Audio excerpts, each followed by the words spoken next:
تانیثیت، تصور و تناظر۔ تانیثیت کیا ہے؟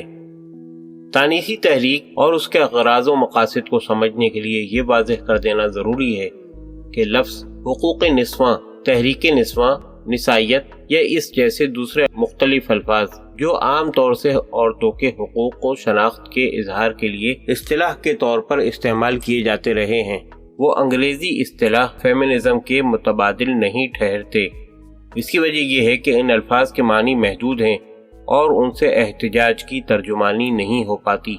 جو آج اس تحریک کا عین مقصد ہے۔ اس لیے اس لفظ فیمنزم کے لیے اردو میں تانیثیت لفظ ہی موزوں ہے، جو اس تحریک کے اغراض و مقاصد کی صحیح ترجمانی کرتا ہے۔ اگرچہ تانیثیت پر کافی کچھ لکھا گیا ہے، لیکن تانیثی فکر کے علمبردار کسی بھی دانشور نے اس اصطلاح کی اتنی قطعیت و جامعیت کے ساتھ وضاحت نہیں کی ہے جتنی اس کے خد و خال کو سمجھنے کے لیے ضروری ہے، جس سے تانیثی تحریک کے تمام پہلوؤں اور اس کے دائرہ کار کی واضح تصویر ہمارے سامنے آ سکے۔ اس لیے یہاں تانیثی تحریک کی حق المقدور تعریف اور اس کی تاریخ و اغراض و مقاصد کو سمجھنا بہت ضروری ہے۔ تانیثیت، فیمنزم آج جدید سماجیات کا ایک نہایت اہم اور وسیع موضوع بن چکی ہے، جس سے صرف ادب ہی نہیں، فکر و فلسفے کے تمام نظریات متاثر ہوئے ہیں۔ اس کتاب کا مقصد ادب پر تانیثیت کے جو اثرات مرتب ہوئے ہیں انہیں قرۃ العین حیدر کے 4 ناول کے نسوانی کرداروں کے حوالوں سے تلاش کرنا ہے۔ لیکن اس سے پہلے ہمیں تانیثیت کی تعریف، اس کے اغراض، اس کی تاریخ اور اغراض و مقاصد کو عالمی و ہندوستانی تناظر میں دیکھنا ضروری ہے۔ انسائکلوپیڈیا آف سوشیولوجی میں تانیثیت کی تعریف ان الفاظ میں کی گئی ہے: ایک ایسی تحریک جو عورت اور مرد کے درمیان سماجی، سیاسی اور اقتصادی برابری کو قائم کرے اور عورت و مرد کے رشتے کی خامیوں کو دور کرے۔ ڈکشنری آف آکسفورڈ میں اس کے معنی حسب ذیل ہیں: جنسی برابری کے اصول پر عورتوں کے حقوق کی تائید کرنا۔ دراصل لفظ فیمنزم لاطینی لفظ فیمینا سے مستعار ہے اور اب انگریزی میں ایک مخصوص معنی میں اصطلاح کے طور پر رائج ہے، جس کے معنی لاطینی میں عورت، فرانسیسی میں عورتوں کے حقوق اور انگریزی میں جنسی برابری کی تحریک کے لیے استعمال کیا جاتا ہے، اور اردو میں اس کا مناسب متبادل لفظ تانیثیت ہے۔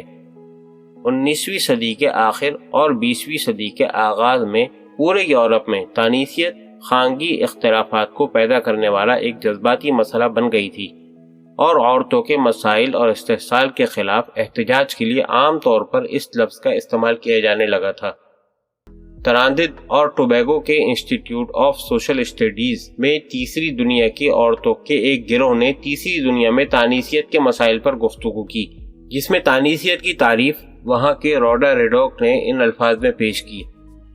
تانیثیت کے معنی عورتوں کا گھر کے اندر کام کرنے کی جگہوں اور سماج میں ہو رہے جبر و استحصال کے خلاف مہم کی تبلیغ کرنا اور عورتوں و مردوں کی اجتماعی کاوشوں کے ذریعے موجودہ حالات کے خلاف ضروری اقدامات کرنا ہے۔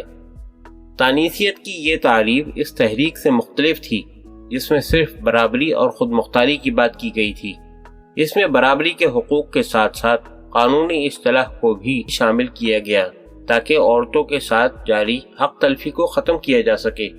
لیکن پھر بھی اس نے نہ خاندان میں عورتوں کی ماتحتی کی بنیادی وجوہات کو شامل کیا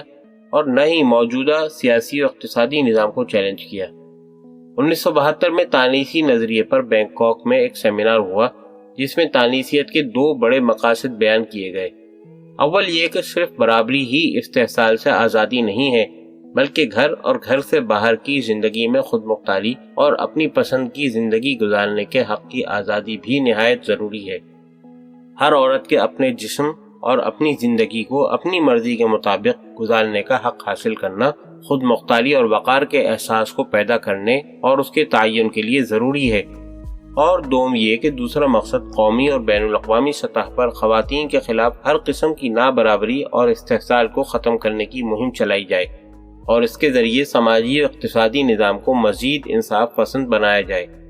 اس کا مطلب قومی ارتقاء کی رہبری کے لیے عالمی و علاقائی سطح پر تبدیلی کے لیے لائحہ عمل وضع کرنا اور قومی اتحادی تحریک میں عورتوں کی حصہ داری کو لازمی بنانا ہے۔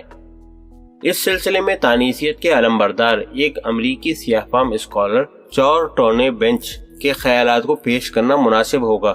جنہوں نے عورتوں کی ایک بین الاقوامی ٹریبیون میں کہا،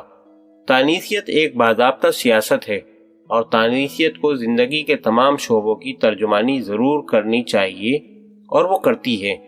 یعنی یہ صرف روایتی حقوق نسواں کے معاملات مثلاً بچوں کی پرورش اور برابر مزدوری وغیرہ تک محدود نہیں ہیں،